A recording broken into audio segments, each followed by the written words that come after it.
Just because all the snow is gone does not mean it's time to plant. Mother Nature still has a few tricks up her sleeve. So let's get in the garden and I'm going to show you what I'm planning for this year. Hi everybody, welcome back to my garden. So today I thought I'd walk you around and show you what I've got planned for my garden. I am in Zone 4, Central Wisconsin, and we're quite a few weeks away from planting. I think the first plants that will go in my garden will be potatoes, and I don't plant those until Good Friday. So until then, let me show you what I've got planned. Here is my garden. The rows in this garden are 40 feet long, and the garden is 70 feet wide. So as you can see, all the snow is off everything. Mr. Cardinal is very happy. So I have 10 rows to plant in this garden.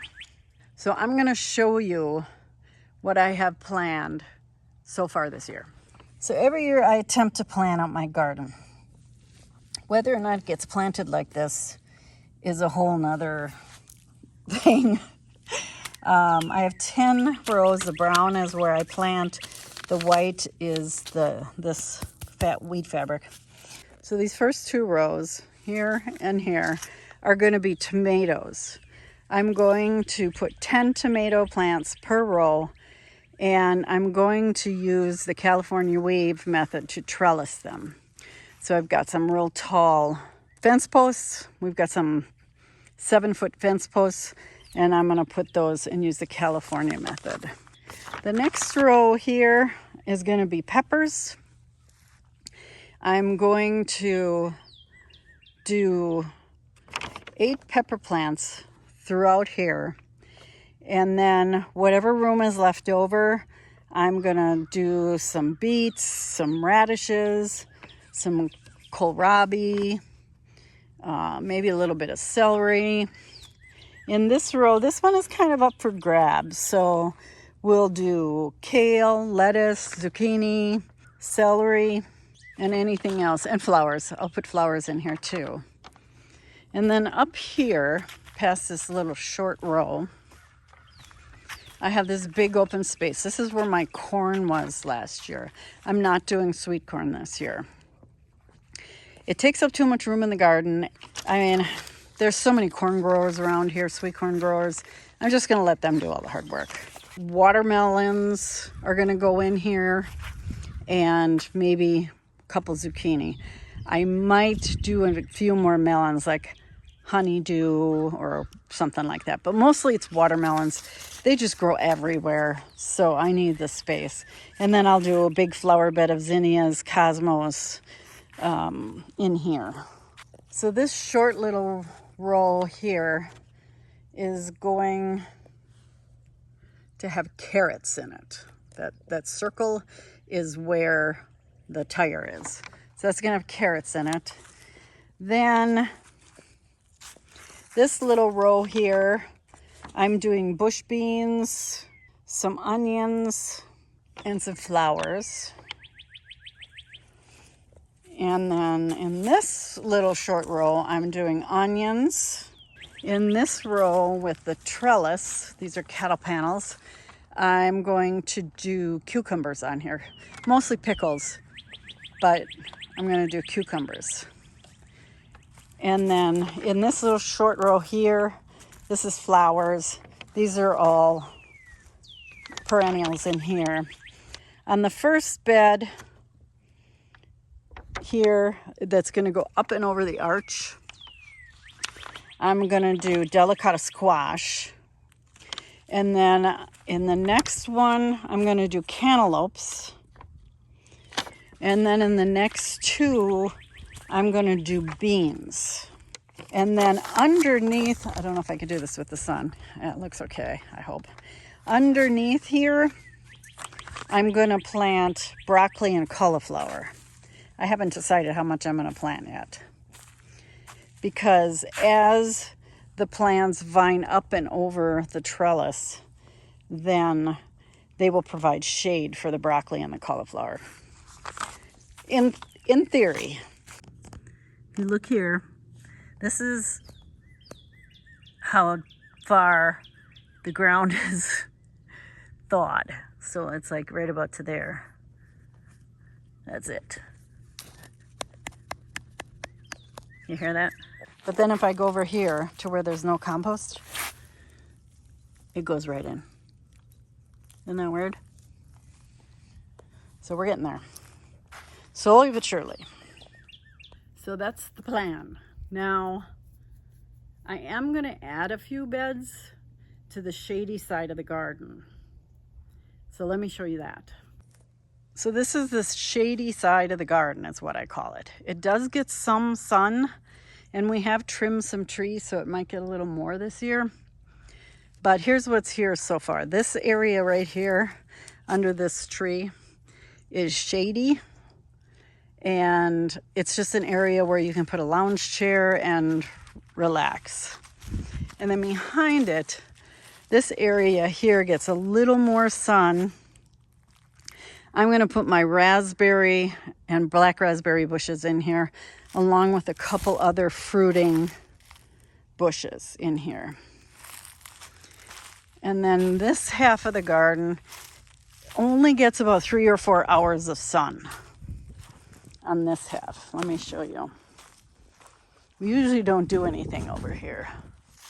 You know, my storage is here, and we just throw stuff over there. And so this side, I'm going to put in some small raised beds and put lettuces and plants that can take a little more shade. So I was walking around looking at all the junk piles on this farm, and I came across these. They are old windows, and they're probably, 2.5 feet by 4 feet maybe. And I thought, that'd be good just for a real quick fix for a garden bed, just to kind of define the boundaries, So apparently there's 5 more of these around someplace. So I'm going to use those. That's my game plan, to use those. I just got to make sure there's no lead paint on them. So those little beds are going to go in here someplace. Like in the middle, the sun, of course, is higher in the summer. But in the middle here is where we get a lot of sun.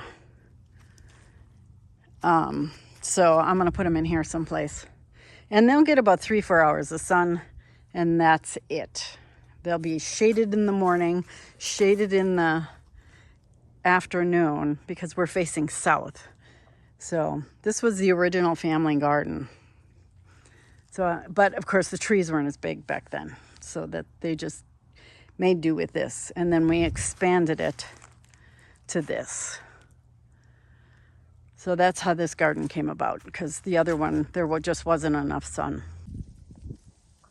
Okay, one other thing I want to say is, if you've been with me the last couple of years, you know that we usually rototill this whole thing and then put the weed fabric down again and then do the rows.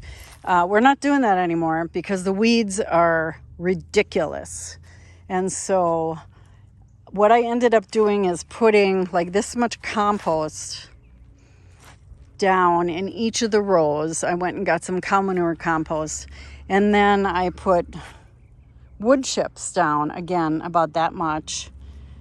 And you can see they're almost all gone. There's not much, but boy, is this nice underneath. Wait, let me get out of your light. It's so nice underneath. So, and then I ran out of wood chips. So for the rest of the garden over here, I did leaf mulch. And this is also breaking down. One nice thing about leaf mulch is it will bring the worms to the surface because they love the leaf mulch.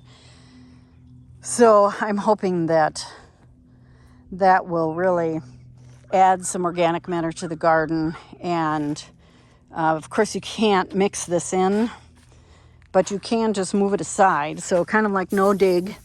Just move it aside. It's frozen down there. It's really cold. That's as far as I can go. And then put your plant in, and then the mulch will keep the weeds down. But yeah, the weeds around here are just horrific. So here, let me show you this. Yeah, see, they're already coming up here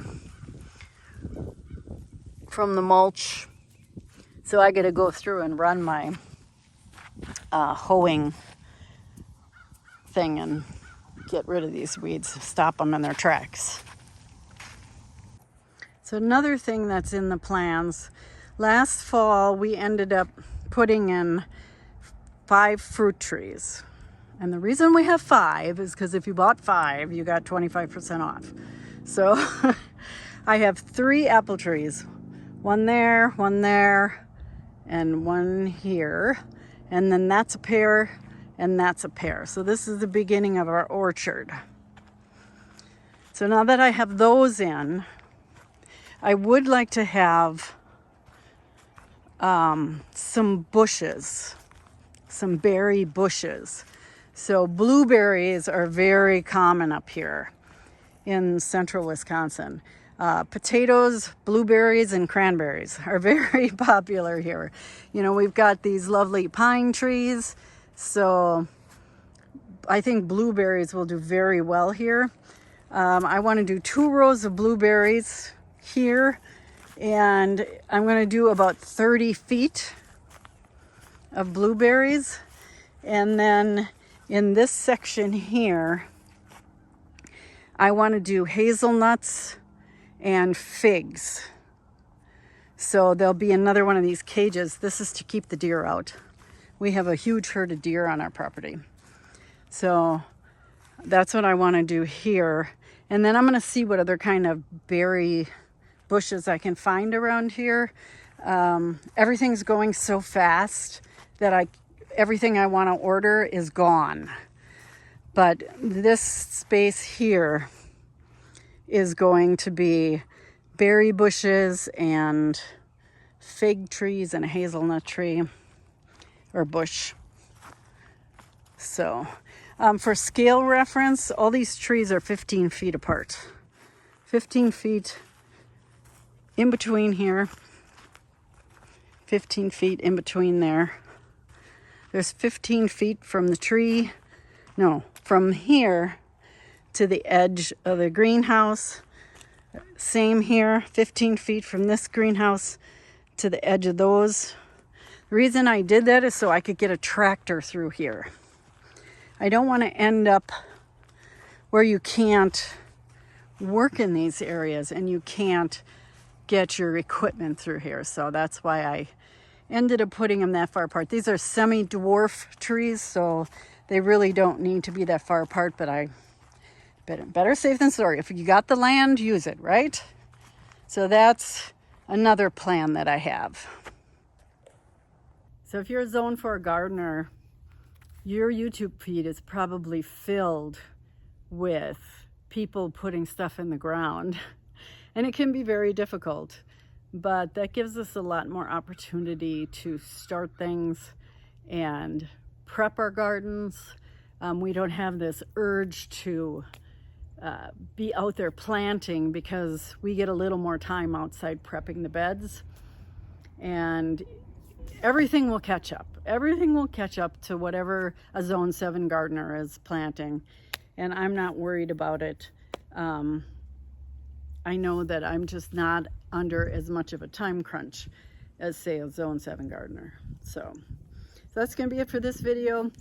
If you guys have held on this long, I just want to let you know that Tim's cancer is back, and it came back in September, which is why I've been pretty absent. There's been a lot of appointments, a lot of treatment. He's being treated down at UW-Madison right now and going through a stem cell transplant. So if you held on this long, put a little prayer thing down in the comments, one of those little hand things, and say a few prayers for him, because I think he needs it through this time. So thanks so much for watching, everybody. Until next time, happy gardening. Bye-bye.